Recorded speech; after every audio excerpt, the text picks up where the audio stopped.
And now we must turn to the issue of gun violence in America today, because the latest mass shootings in Aurora, Colorado, and Newtown, Connecticut leave us all, liberal and conservative, Republican and Democrat, appalled and disgusted at the carnage.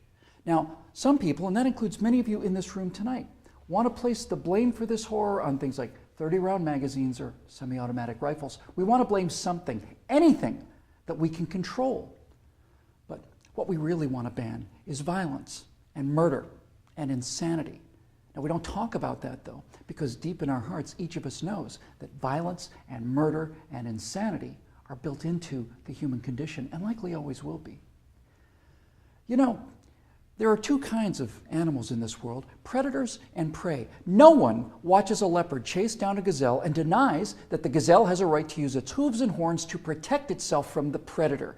But there are people in this room tonight and all across the country who would deny that same right to self-defense to other human beings. Such people seem to think that the way to stop the leopard is to cut the horns off of the gazelle, that by somehow making it easier for the predator will simply go away. My friends, this is insane. When you make it easier for the predator, you get more predators. So let's start with the so-called assault weapons, more properly known as semi-automatic rifles. In 2011, the total firearm murders came to 8,583, according to the FBI. Now, during that time, the total murders committed by rifles, all rifles, not just semi-automatic rifles, were 323. That's 3% of all murders. Hammers and clubs kill half again as many people as rifles. Hands and feet murder twice as many. And knives kill 5 times more Americans than all rifles combined. Preventable medical errors kill about 98,000 people per year. Medical malpractice kills more than 12 times as many people as are murdered in the U.S. each year. That's more than 300 times the number killed by all rifles, not just the so-called assault rifles. And yet, no one talks about limits on hammers or knives or doctors or hospitals. No one does that because the good we perceive from hammers and knives and doctors far outweigh their perceived harm. And yet, studies show that firearms prevent anywhere from 800,000 to over 2 million violent crimes every year.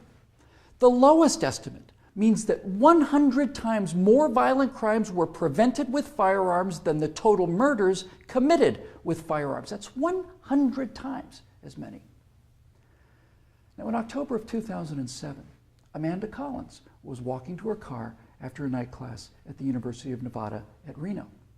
Amanda had a concealed carry permit for her 9mm Glock that she carried for self-defense. Unfortunately for Amanda, UNR is, like most college campuses, a gun-free zone. So, like the law-abiding citizen that she is, she did not have her gun with her in this gun-free zone when she was attacked by James Bila. Bila raped her on the UNR campus less than 300 yards from the campus police office. He then walked away, and a few months later, this human predator went on to murder 19-year-old Breonna Dennison. Amanda Collins went on to say, quote, "I know, having been the first victim, that Breonna Dennison would still be alive had I been able to defend myself that night," unquote. Therefore, I am directing the virtual Attorney General to aggressively challenge any gun control laws that violate Amanda Collins' right not to be raped and Breonna Dennison's right not to be murdered. You're not forced to abandon your First Amendment right when you enter Chicago or New York, or your Fifth Amendment rights when you walk onto a college campus. As virtual president, I will veto on the spot without hesitation, but with a great deal of pleasure, any and all attempts to destroy any of the Bill of Rights, of the Constitution of the United States of America. Because when it's all said and done, the Second Amendment to the Constitution is not there to protect us against criminals, and the people calling for gun control know this. That's why they want gun control instead of crime control. That's why they want laws that, at the stroke of a pen, turn law-abiding citizens into criminals. The Second Amendment is there to protect the American people from tyranny. The Second Amendment is there to protect the American people from politicians. The Second Amendment is there to protect the American people from us.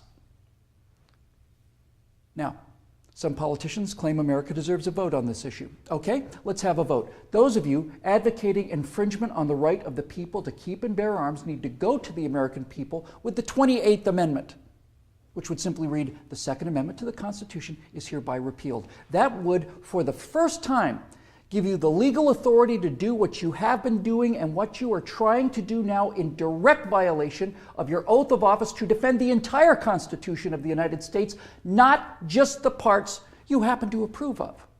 So go ahead, go to the American people and tell them that ultimate power is no longer to be vested in the people who can't be trusted with that power according to you. Tell them only the government can have that power now. You go out there and try to convince the people of the 38 states that you're going to need to get that amendment passed to agree with your opinion of them versus their opinion of you. I dare you. 12 million unarmed men, women, and children were unable to resist being murdered by their own National Socialist government in Germany.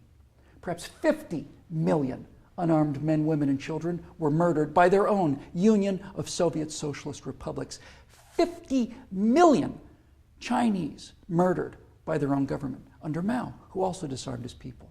And in Cuba, and in Vietnam, and in the killing fields of Cambodia. Now you say that can't happen here? You say we're protected? By what?